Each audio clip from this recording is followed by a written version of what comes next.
Hello बच्चों, आज हम बीए फर्स्ट ईयर में भारतीय संविधान में संशोधन की प्रक्रिया को पढ़ेंगे।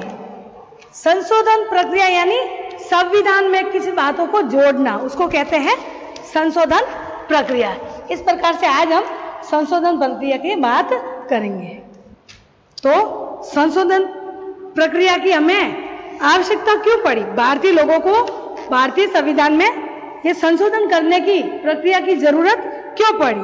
क्योंकि एक देश की बदलती हुई परिस्थितियों और आवश्यकताओं के अनुसार यदि देश के संविधान में परिवर्तन नहीं होता तो इसका परिणाम क्रांति के रूप में सामने आता, जिससे देश के संविधान का संपूर्ण स्वरूप ही नष्ट हो जाता।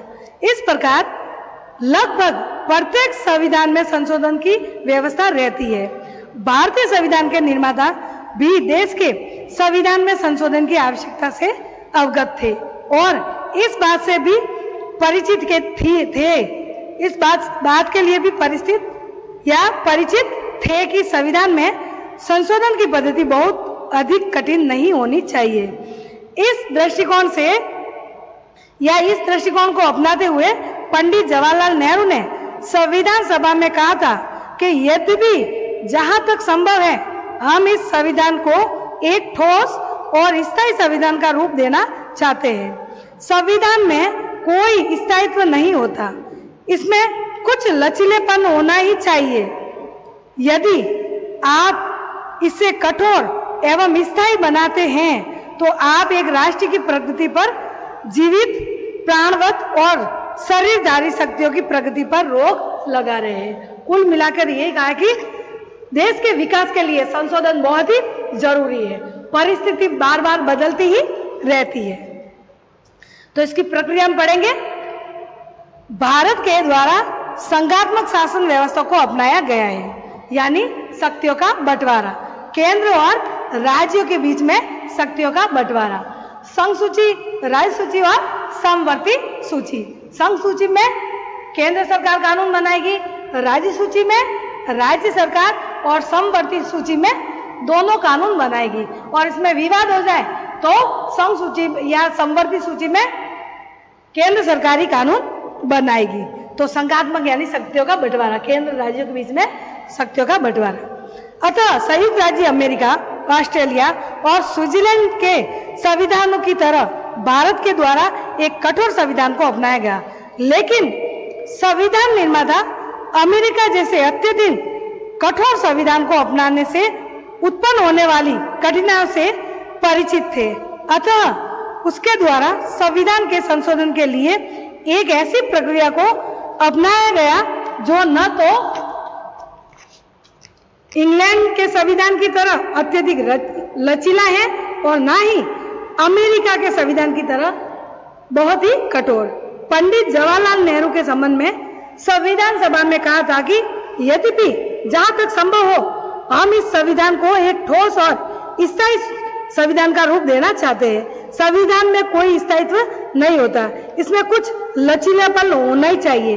यदि आप इसे कठोर स्थायी बनाना चाहते हैं तो राष्ट्र की प्रगति रुक जाएगी। इस प्रकार से संविधान संशोधन का निर्णय लिया गया। इसके बाद संवैधानिक संशोधन की प्रक्रिया का वर्णन संविधान के बाद 20 अनुच्छेद 368 इसकी प्रक्रिया इस तरीके से। इसके बाद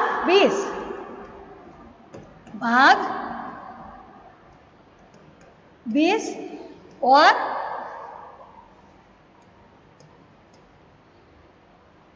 अनुच्छेद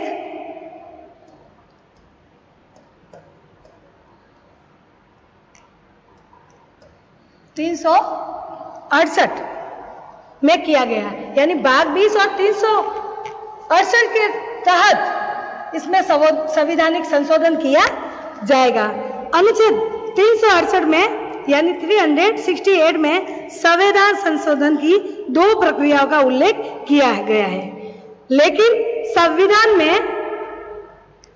संशोधन की अन्य प्रक्रिया भी शामिल है, जिसका अनुच्छेद 368 में नहीं किया गया। वस्तुतः भारतीय संविधान में संशोधन प्रक्रिया की 3 प्रकार भी हो सकते हैं। संविधान में संशोधन की 3 प्रक्रिया: संसद द्वारा सामान्य कानून निर्माण की प्रक्रिया के आधार पर संशोधन, यानी पहला बताया इसमें कि संसद द्वारा यानी लोकसभा और राज्यसभा द्वारा सामान्य कानून निर्माण की प्रक्रिया के आधार पर संशोधन प्रक्रिया। तो पहले में है भारतीय संविधान बहुत अधिक व्यापक है तथा संविधान निर्माता इस बात से परिचित थे कि संविधान के कुछ प्रावधानों में जल्दी ही अथवा समय समय पर परिवर्तन की आवश्यकता हो सकती है। इसके साथ ही संविधान निर्माता संविधान में आवश्यक लचीलेपन चाहते थे, इसलिए परिभाषित दृष्टि से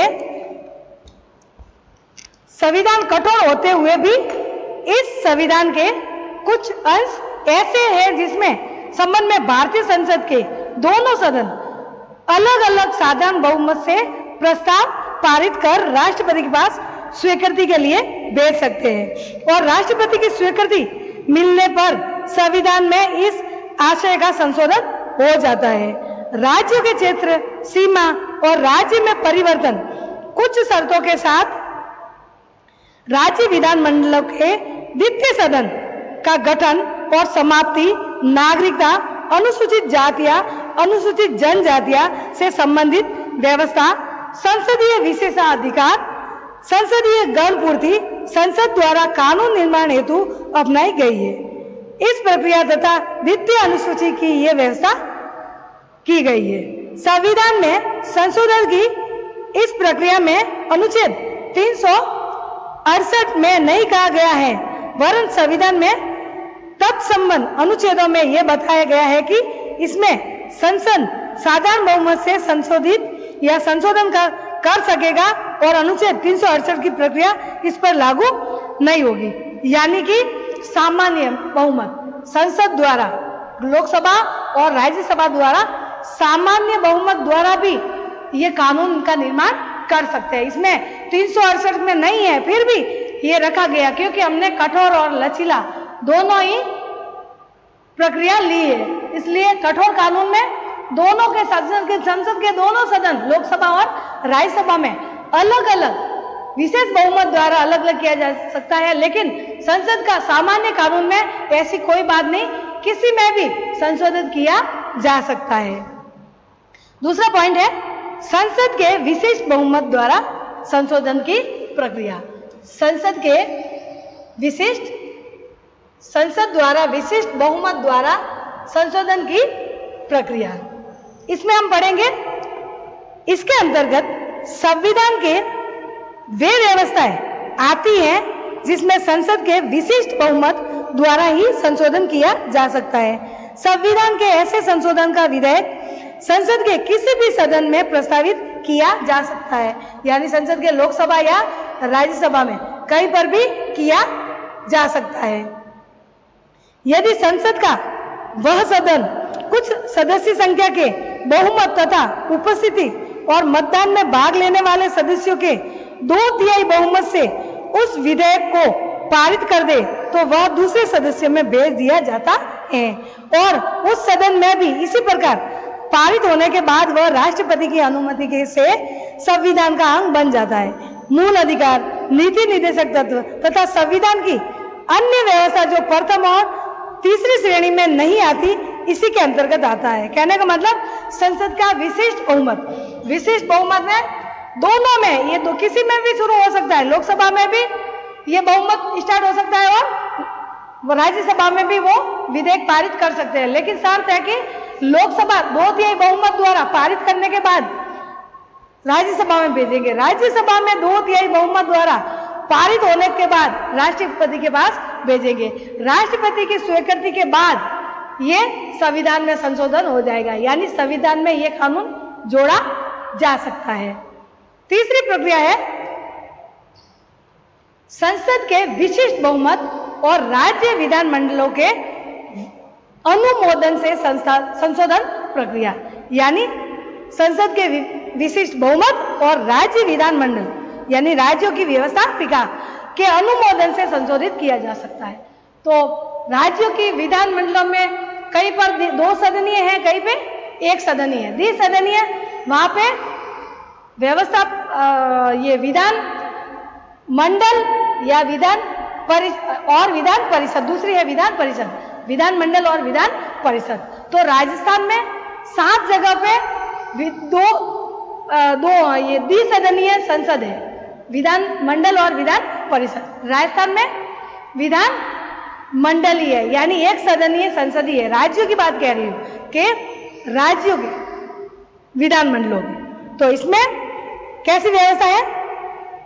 अंतिम तथा तीसरा वर्ग संविधान की वे व्यवस्था आती है जिसमें संशोधन के लिए संसद के विशिष्ट बहुमत अर्थात संसद के दोनों सदन द्वारा अलग अलग अपने कुछ बहुमत तथा उपस्थिति और मतदान में भाग लेने वाले सदस्यों के 2/3 बहुमत से विधेयक पारित होना चाहिए तथा विधेयक का राज्यों के कुल विधान मंडलों में से कम आधे द्वारा स्वीकृत किया जाना चाहिए। ये अलग ही प्रक्रिया, पहले तो संसद स्वीकार करेगी, फिर बाद में राज्यों में विधानमंडल द्वारा आधे लोगों, जैसे राजस्थान में विधानमंडल की जो संख्या है वो सदस्य संख्या 200 है, तो 100 लोग उसमें स्वीकृति देंगे।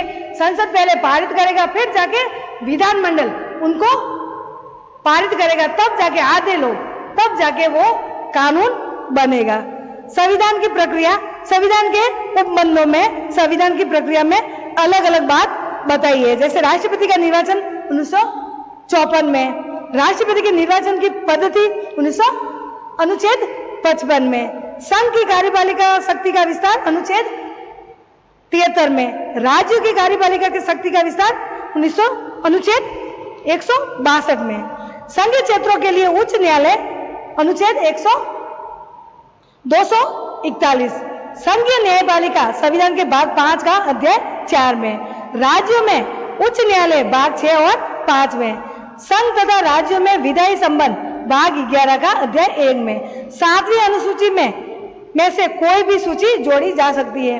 संसद में राज्यों का प्रतिनिधित्व, संविधान में संशोधन की प्रक्रिया के संबंधित उपबंध 368 ये बात कही गई, और उपराष्ट्रपति और राज्यपाल, यानी कि ये सब विषय, ये दोनों संसद के विशिष्ट बहुमत और राज्य के विधानमंडलों को अनुमोदित से ही ये संशोधन प्रक्रिया हो सकती है। इस प्रकार से हम देखते हैं कि संशोधन की प्रक्रिया ऐसे होती है। अब है संविधान संशोधन की प्रक्रिया की आलोचना, यानी ये 3 बातें तो बताई गई है कि ऐसे ऐसे कानून बना सकते हैं, यानी संसद के दोनों सामान्य कानून बना सकते हैं, संसद के दोनों बहुमत, विशिष्ट बहुमत द्वारा कानून बना सकते हैं। एक संसद द्वारा वापस विधानमंडल, राज्य के विधानमंडलों के भेजने के बाद वो आधे लोग उसको स्वीकृत करेंगे, तब जाके कानून बनेगा। तो ये 368 की ये 3 विशेषता बताई, लेकिन इस प्रक्रिया में कुछ आलोचना बताई गई। आलोचना में पहली आलोचना है, राज्य विधानमंडलों से पुष्टि के लिए समय सीमा निर्धारित नहीं की गई, यानी राज्यों के विधानमंडलों से पुष्टि के लिए या सच के लिए समय सीमा निर्धारित नहीं की। तो यद्यपि संविधान निर्माताओं ने एक आदर्श संशोधन पद्धति अपनाने का प्रयत्न किया, लेकिन फिर भी जो संशोधन पद्धति अपनाई गई है उनमें से अस्पष्टता और कुछ त्रुटियां हैं, और इस कारण संशोधन पद्धति की आलोचना की जाती है। तो आलोचना में विधान मंडलों से पुष्टि नहीं की जाती है, इसमें पढ़ेंगे यद्यपि संशोधन पद्धति की कुछ अस्पष्टता 24वें अनुच्छेद 24वें संवैधानिक संशोधन द्वारा दूर कर दी गई है, लेकिन अब भी कुछ अस्पष्टता शेष है।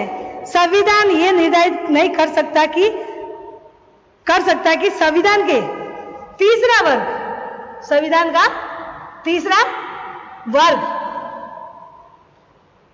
वर्ग संबंधित संशोधन विधेयक जब संसद द्वारा पारित कर राज्य विधानमंडलों के पास भेजा जाएगा तो राज्य विधानमंडल कितने समय के अंदर विधेयक को स्वीकार अथवा अस्वीकार करेगा।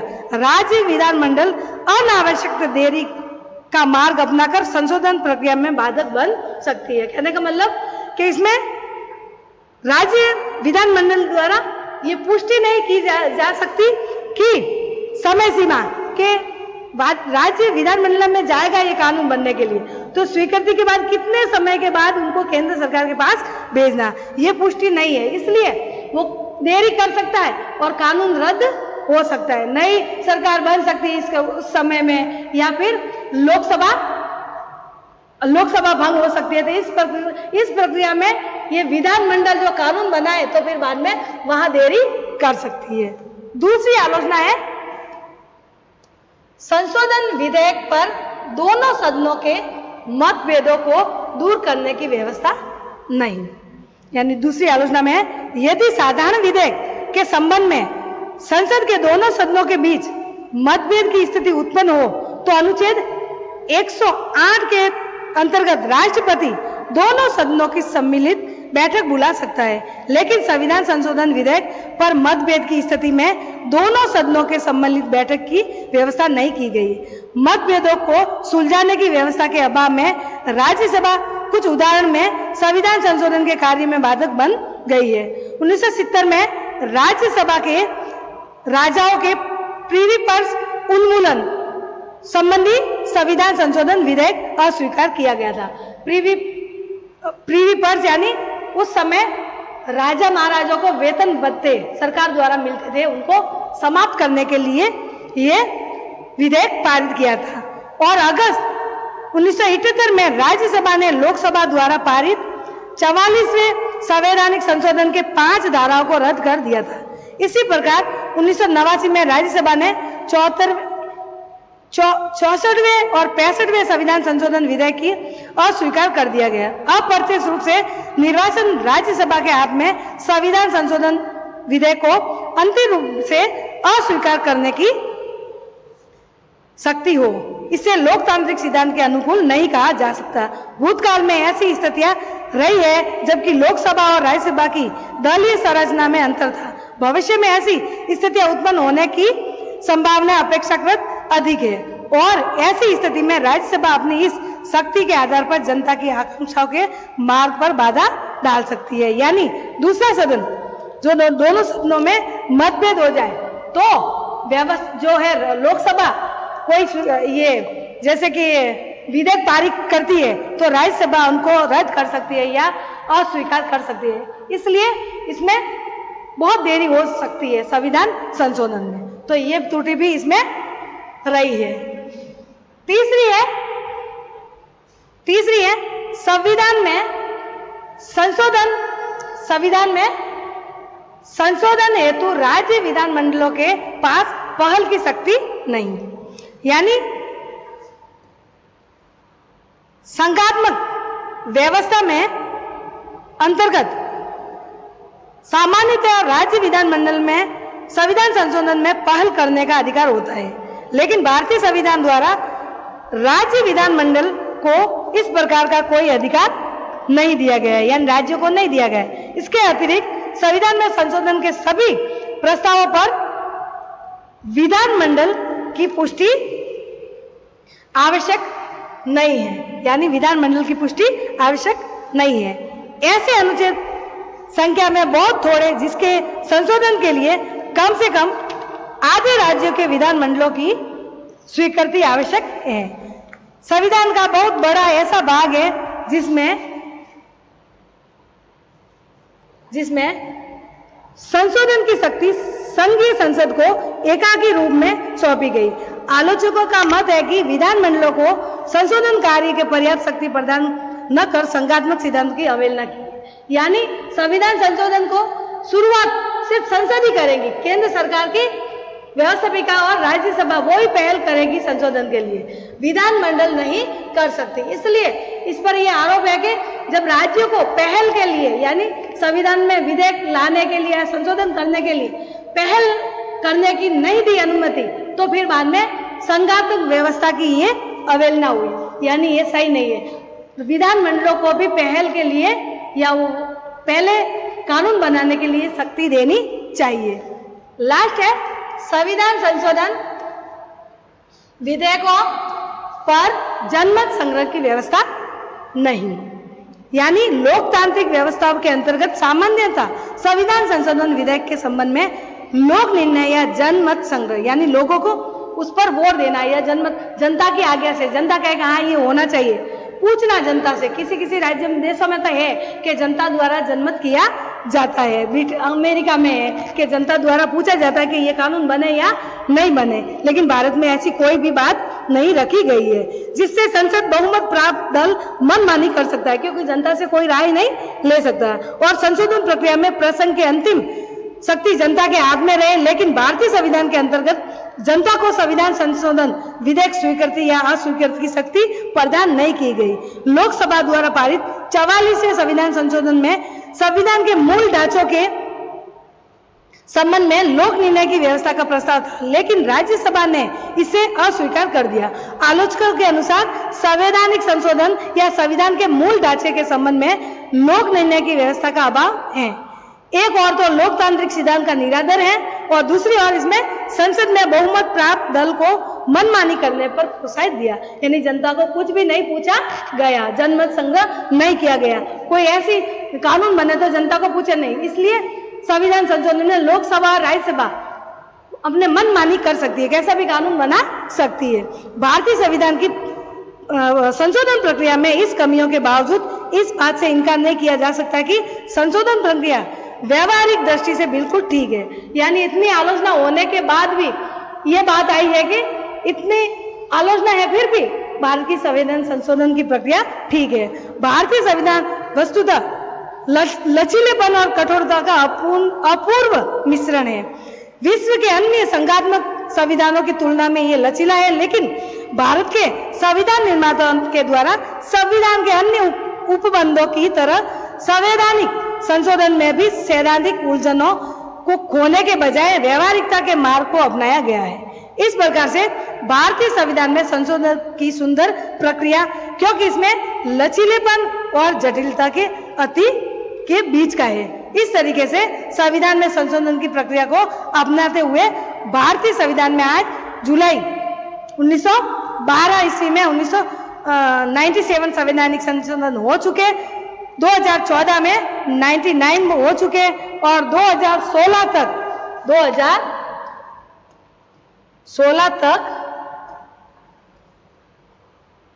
101 संशोधन हो चुके हैं। ठीक है बच्चों, इस प्रकार से भारतीय संविधान संशोधन की प्रक्रिया में उनके विषय को पढ़ा हमने, उसके संविधान संशोधन में कैसे संशोधन किया जाता है इसकी प्रक्रिया के बारे में हमने पढ़ा, फिर अपनी आलोचना पढ़ी और इस तरीके से हमने ये सब अलग अलग पुष्टि की है। अब बच्चों कल हम पढ़ेंगे